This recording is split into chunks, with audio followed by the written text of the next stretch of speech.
रहीम अस्सलाम वालेकुम जी नाजरीन तुसां दे पे झोक टीवी वसेब दी आवाज और मैं तो अपना मेजबान रिजवान हुसैन नाजरीन इस टाइम में मौजूदा मदीनत और औलिया मुल्तान शरीफ हाई कोर्ट बार दे जिमें अगर असां इलेक्शन की गल करूं तो 2025 और 2026 दियां इलेक्शन दियां तैयारियां बिल्कुल इस टाइम जोरों शोर दे हर कैंडिडेट अपनी अपनी कोशिश करेंदा पई है बल्कि ई टाइम नींदर जेड़ी है वो बिल्कुल खत्म थी हुई है खावना पीवना हर शय भुली हुई है ई टाइम जेड़ी शख्सियत में ना मौजूद है जनाब आप सदर दा इलेक्शन लड़ते पैन अजहर खान मुगल साहब सब तो पहले तो यकीनन ई टाइम बड़ी जद्दोजहद और बड़ा मुश्किल थी हमें को टाइम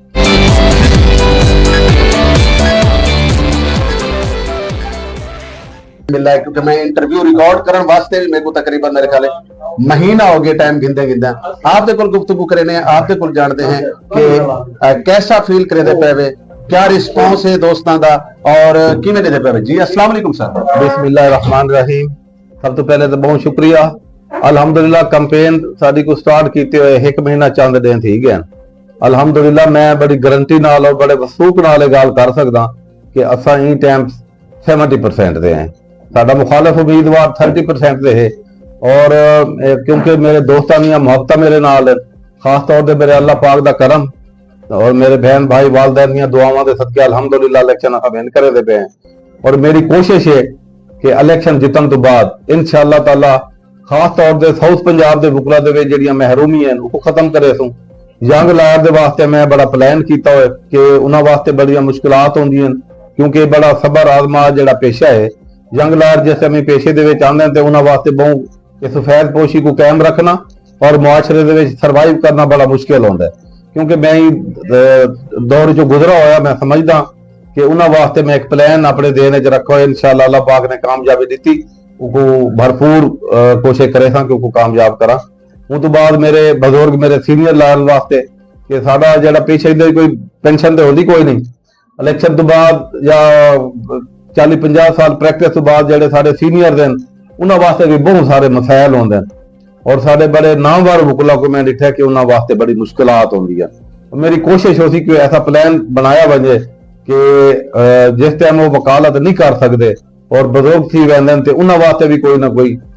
काम जिहड़ा है कीता बन सके ताकि वो अपनी जिंदगी को अच्छे तरीके नाल उनके सेहत के मसले हैं उन्होंने बालों की तालीम के मसले हैं उन्होंने रिहायश के मसले हैं खास तौर वास्ते उन्होंने वास्ते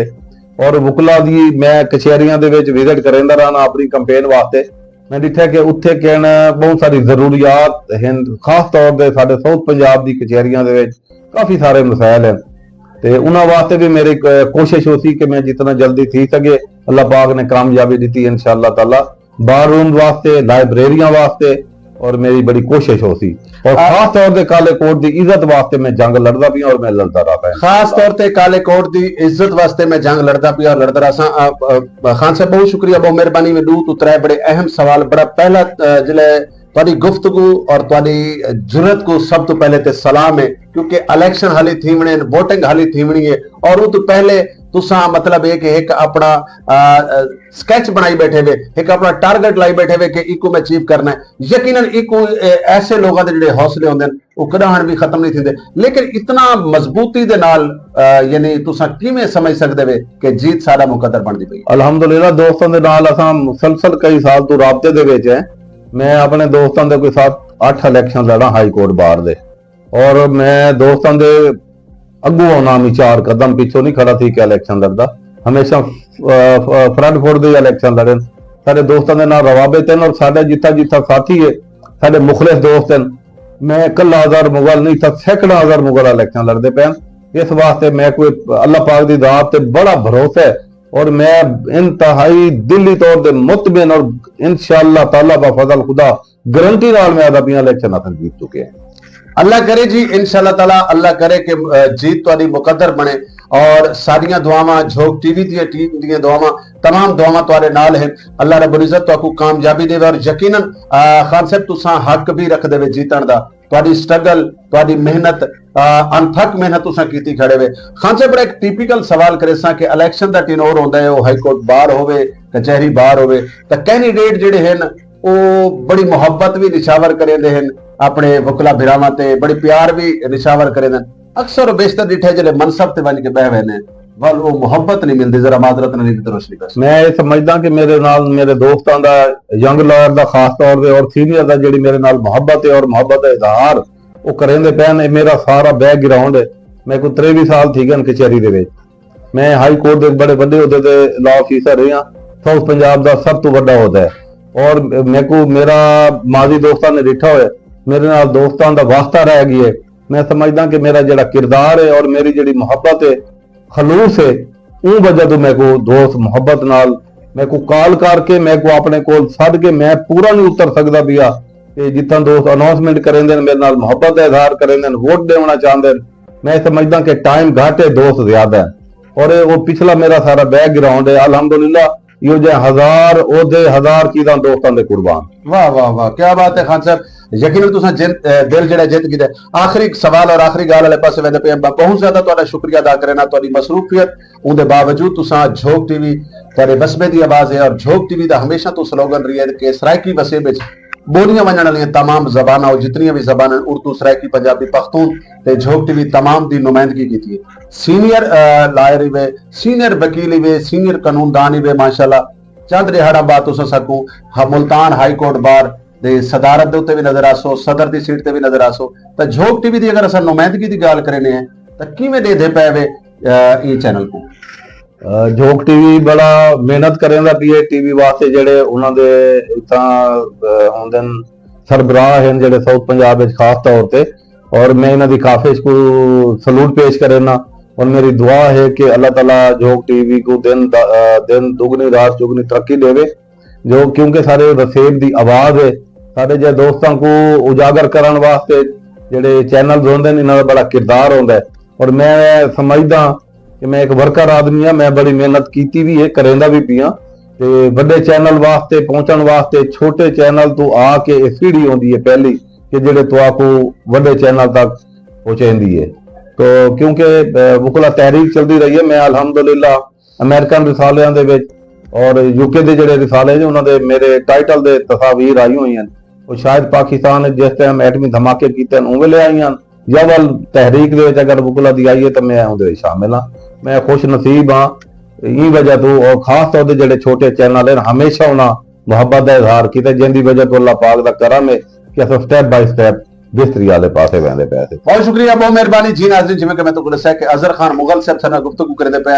असा क्योंकि प्रोग्राम दे आखिर वाले पासे वेंदे पे। अगर भाई नौजवानों के हवाले नाल नौजवान जेड़े इस टाइम नौजवान काफी पिछले काफी अरसे तो जेड़े वकला दा ला करदे पे, उन्हां वास्ते बड़े सारे मसाइल, उन्हां दे कोई पेपर नहीं थींदे पे, उन्हां दे बई भी ढेर सारियां मुश्किलात हैं। नवे वकील क्योंकि साकू नवी पनीरी बनानी चाहिए। कानूनदान जितने भी ज्यादा हो सन उतनी मुल्क की बेहतरी हो सी, मुल्क के फायदे वास्ते सोचे सन। तो नौजवानों वास्ते किवें दे पे? सब तो पहले 2-2.5 तकरीबन वकला ऐसे हैं कि जेड़े ही टाइम डिस्टर्ब हैं कि उन्हां दे कुछ दे पेपर एक रह गए, किन्हां दे 2 रह गए, किन्हां दा 1 साल रह गई है। उन्हां वास्ते मेरा पूरा प्लान है देन दे विच और मैं अक्सर किताई ना किताई वो डिस्कस भी करेंदे थे। इंशाअल्लाह मैं अल्लाह पाक दी ज़ात तो पूरी उम्मीद हाँ कि साडा आवन वाला दौर अल्लाह ताला कामयाबी देसी और इंशाअल्लाह सब तो पहले जेड़ा ये मसला हल थी। इंशाअल्लाह मैं कोशिश 80% असां नजदीक पहुंच चुके हैं और अल्हम्दुलिल्लाह 20% बाकी है। साडे आवन वाले वक्त में सब तो पहले कि जेड़े पाइपलाइन दे विच रह गए बेचारे फस चुके हैं कि उन्हां दे मसाइल हल थी वन। और मैं पहले भी ये अर्ज कर चुका कि यंग लायर वास्ते खास तौर पर जिस टाइम वो लॉ करके अपने शोबे दे विच आंदा है उहदे वास्ते काफी मसाइल होंदे जिंदे च मैं खुद गुजरा होया, मैं समझदा। और उनके वास्ते पूरा प्लान मेरे देन है जे बाइज्जत तरीके नाल वो अपने रोजगार के हासिल को इंशाअल्लाह ताला बेहतर करे सन अल्लाह पाक दे करम नाल। जी बहुत शुक्रिया, बहुत मेहरबानी जी नाज़रीन। प्रोग्राम के आखिर वाले पासे वेंदे पे और यकीनन साडे बड़े खूबसूरत तरीके दी गुफ्तगू थी पई है। अजहर खान मुगल साहब अपनी जिंदगी के तजर्बात और जिंदगी के सफर उत्ते भी गलबात करदे पे हैं। और जिवें कि मैं तो इलेक्शन की गल की है, मुल्तान कचहरी बार होवे, मुल्तान हाई कोर्ट बार होवे, इस टाइम इलेक्शन के जितने भी कैंडीडेट हैं सारे माशाल्लाह अपनी अपनी कोशिश करदे पे, अपनी अपनी जद्दोजहद च लगे हुए। और कामयाबी जड़ी है वो कई एक शख्स के नसीब होंदी है, कोशिश सारी दुनिया करेंदी है। दे हैं कि इंशाअल्लाह ताला आने वाला जो इलेक्शन है सारी दुआ है कि जितने भी लोग कोशिश करेंदे पे इन्होंने खास तौर पर अजहर खान मुगल साहब अल्लाह रब्बुल इज्जत इन्हां को कामयाबी देवे और असां इन्हां को फुल्लां दे हार वंज के पाऊं, इन्हां को उथा मुबारकबादियां वंज के दूं। तो नाज़रीन जुड़े रहो झोक टीवी वसेब दी आवाज़ दे नाल, ई पैगाम दे नाल कि तू मेहनत कर, मेहनत दा सिला जाने खुदा जाने। ਤੂੰ ਮਿਹਨਤ ਕਰ, ਮਿਹਨਤ ਦਾ ਸਿਲਾ ਜਾਣੇ ਖੁਦਾ ਜਾਣੇ, ਤੂੰ ਡੀਵਾ ਬਾਲ ਕੇ ਰੱਖ ਜਾ, ਹਵਾ ਜਾਣੇ ਖੁਦਾ ਜਾਣੇ। ਅੱਲਾ ਹਾਫਿਜ਼, ਅੱਲਾ ਨਿਗहबान। जुड़े रहो झोंक टीवी ਦੇ ਨਾਲ।